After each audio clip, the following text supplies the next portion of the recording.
So we have been left with only one system, which is the benzene system.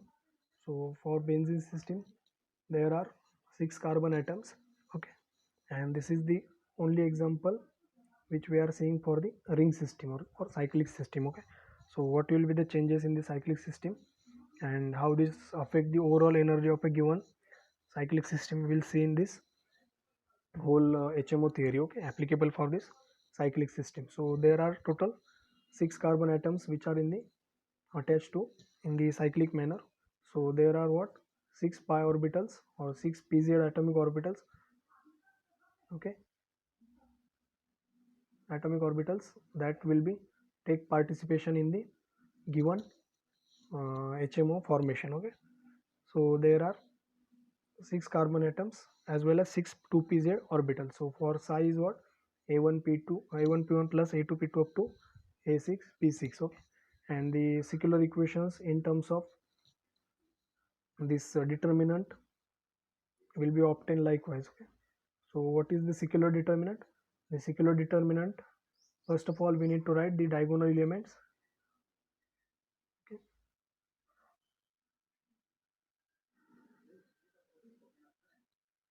So diagonal elements is what, x 3 4 5 and 6, okay. So 6 diagonal elements are there. Now for first and second carbonate, whether they are in the attachment with each other, yes it is first and second. So here 1 will come.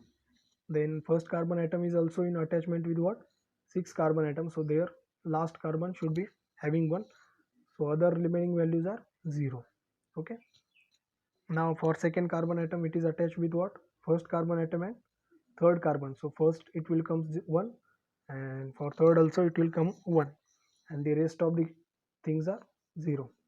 Now next for the third carbon is attached with what, second and fourth. So for first it is comes out to be 0, for second it is 1 and fourth it is 1, the remaining terms are 0. Now for the fourth carbon atom, it is attached to what, third and fifth carbon, so the remaining terms are 0. Then next fifth carbon and sixth carbon, okay. Likewise you need to write the determinant for the benzene atom system. And lastly we need to write the secular equations. So how will you write the secular equation?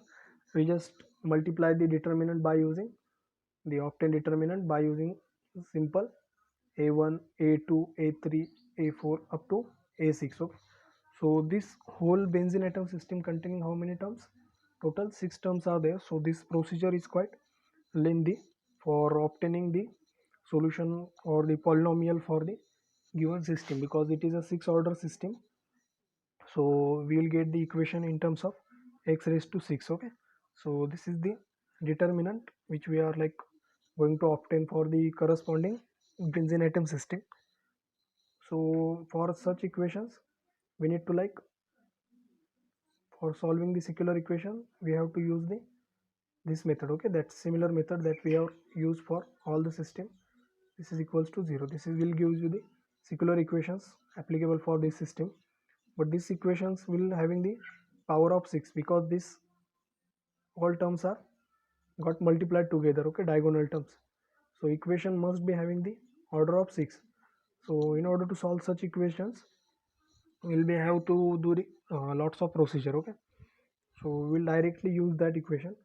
So the determinant can be expanded into the polynomial as x raised to 6 minus 6 x raised to 4 plus 9x raised to 2 minus 4. So in order to solve this we will use the factorization method. So once we have used that factorization method, we'll get the roots for the given equation as x is equals to plus or minus 1, then again plus or minus 1, and then x is equals to plus or minus 2. So these are the 6 root that we have got for the given equations, okay. So there are 4 roots corresponds to 1 and there are only 2 roots which are corresponds to 2, okay. So the bonding and anti-bonding molecular orbitals we have to represent by using calculation of the energy. But there is a one interesting thing that is called as a degeneracy of a given orbitals. So the lowest bonding HMO is what? Is corresponds to the x1, which is having the value of -2. But the next orbital, which is doubly degenerated, okay, and it is also a bonding orbital. So this doubly degenerated bonding orbital having the values of x as -1 and -2, okay, -1 only. So in total we are having two orbitals having the same energy. So we call these orbitals as a degenerated atomic orbital or degenerated molecular orbitals. So when we represent that, okay, here we will see this, the representation of the given system. So how will you represent that? Okay, so the bonding orbitals first, which is acceptable, okay, alpha plus 2 beta, this will be obtained when we put x1 as -2, but there are x2 as -1 as well as x3 is having the value of -1 again. So these two values are same, so we'll get the same orbitals having same energy, okay, two orbitals having same energy.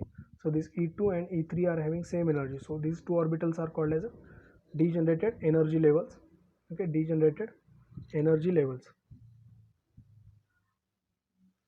So similarly there are two degenerated antibonding molecular orbitals and highest antibonding molecular orbital.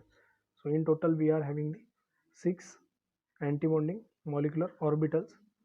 So we'll distribute the electrons like 1 2 3 4 5 6, okay. The filling of electron will take place by the Pauli's exclusion principle or the Hund's rule of the maximum multiplicity, okay. So all these rules are applicable when the electron filling will takes place, okay. So likewise electron should fill. So once we have filled that electron, next step is to calculate the pi bond energy, okay, or the total pi energy, and next is to calculate the delocalization energy, okay.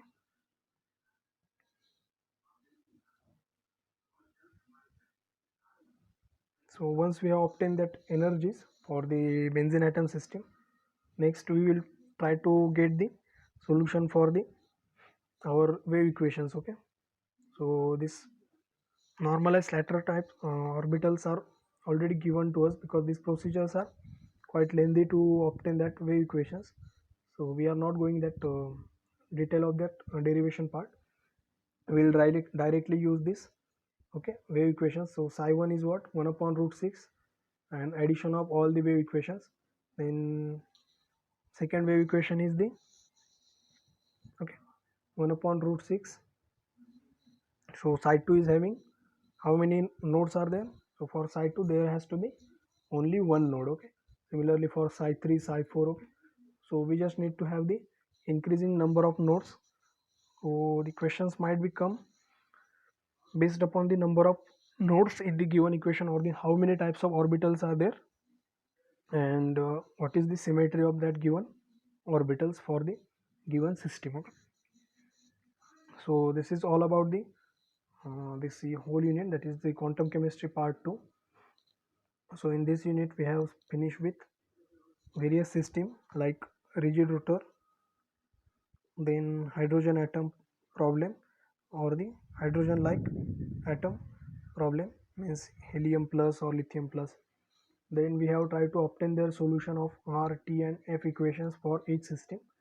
And lastly we have used this HMO theory for the various system. There we have first say the various approximations or the assumptions of the HMO theory, and then we have tried to apply this HMO theory to the our simple systems, okay, organic systems which containing the double bonds. So this is the quantum chemistry part 2, okay. From the next lecture onwards we'll try to see the uh, next unit, okay. And if anybody want to like have the detailed knowledge of this derivation or the how what is the application of this in the like higher exams, then you might simply refer the like YouTube, where you will get given the application parts and what are the questions that might be asked in the like competitive exam like NET or GATE exam. And many of the questions will come from this HMO theory only, okay. And sometimes this complicated questions from R or T equations of the hydrogen atom system. These are also asked in the NET or GATE exams. Okay, so what is the actual questions that are regularly asked in this NET or GATE exam from this section only? Okay, so previously we have, in the previous semester we have seen this degeneracy of 1D, 2D or 3D box from there, and from this HMO theory and the hydrogen atom problem. All these three sections are quite important for the quantum chemistry part, which will be applicable for this NET or GATE exam, okay, or SET exam also.